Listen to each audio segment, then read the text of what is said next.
আসসালামু আলাইকুম। আজকে আপনাদের সাথে আমাদের খুব রিসেন্টলি ঘুরে আসা একটি ইন্টারেস্টিং এবং অ্যাডভেঞ্চারাস ট্যুর শেয়ার করব। সেটা হচ্ছে স্প্লাগেন পাস হয়ে সুইজারল্যান্ড থেকে ইতালিতে যাওয়া।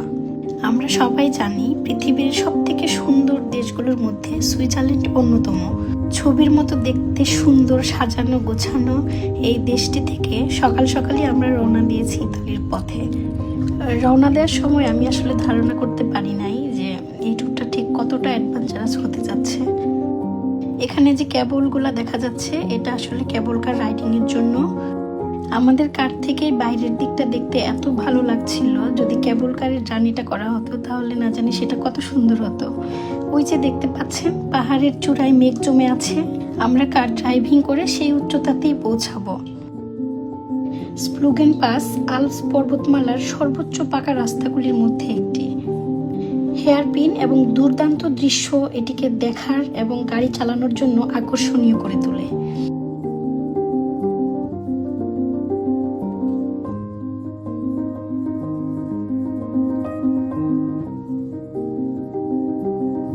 যদি পাহাড় ভালোবাসেন, কোনো অ্যাডভেঞ্চারাস ট্যুর দিতে চান, তাহলে এই রাস্তায় আপনজনদেরকে নিয়ে ঘুরে আসতে পারেন। তবে আমি বলবো এই রাস্তায় একটু দক্ষ এবং সাহসী হয়ে ড্রাইভিং করতে হবে। স্প্লুগেন পাস হলো একটি আন্তর্জাতিক উচ্চ পর্বত গিরিপথ যা সমুদ্রপৃষ্ঠ থেকে 2114 মিটার অর্থাৎ 6958 ফুট উচ্চতায় অবস্থিত। এই পথটা আমার কাছে অ্যাডভেঞ্চারাস হওয়ার কারণ হচ্ছে পাহাড়ের কোল ঘেঁষে সাপের মতো পেঁচানো এই রোডগুলো খুবই সরু এবং এর সাইডে কোনো ব্যারিয়ার নেই। এজন্য ড্রাইভিং করতে গেলে আপনার ছোটখাটো কোনো ভুল হলেও বড় কোনো দুর্ঘটনা ঘটতে পারে। আমরা অলরেডি সমুদ্রপৃষ্ঠ থেকে 2000 মিটার উপরে অর্থাৎ ইতালি সুইজারল্যান্ডের সীমানার কাছাকাছি চলে এসেছি। আর এটাই হচ্ছে দুই দেশের সীমানা বা বর্ডার লাইন। এক পাশে ইতালির পতাকা দেখা যাচ্ছে এবং অপোজিট সাইডে আছে সুইজারল্যান্ডের পতাকা। আমি এখন হেঁটে হেঁটে সুইজারল্যান্ড থেকে ইতালি যাচ্ছি।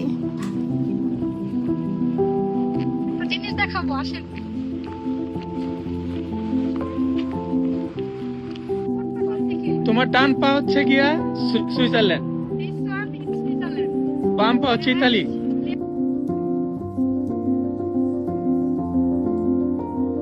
এই দিকটাই হচ্ছে ইতালি আর এই পাশে হচ্ছে সুইজারল্যান্ড, যেদিক থেকে আমরা আসলাম।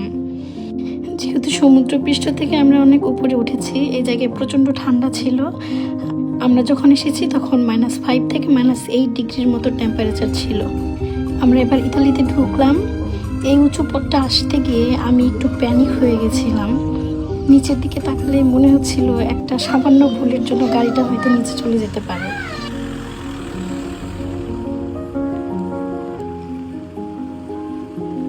এখানে ইতালির বাড়িঘরগুলো আমি দেখছিলাম, একটু ব্যতিক্রম মনে হলো, বাট অনেক সুন্দর।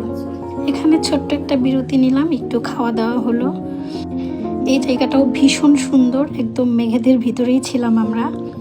দূর থেকে দেখা যাচ্ছে পর্বতের চূড়াগুলা মেঘে ঢাকা।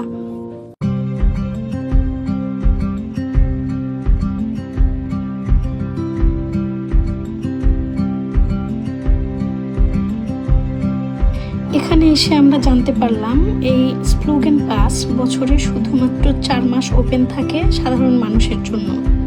আর উইন্টারে এই রোডগুলো একদম বরফে ঢাকা থাকে। উইন্টারে বরফে ঢাকা এই জায়গাগুলো বিভিন্ন ধরনের আইস অ্যাক্টিভিটিস, গেমসের জন্য খুবই বিখ্যাত। তো ফাইনালি এই পথে আমরা আবার সুইজারল্যান্ড ব্যাক করেছিলাম।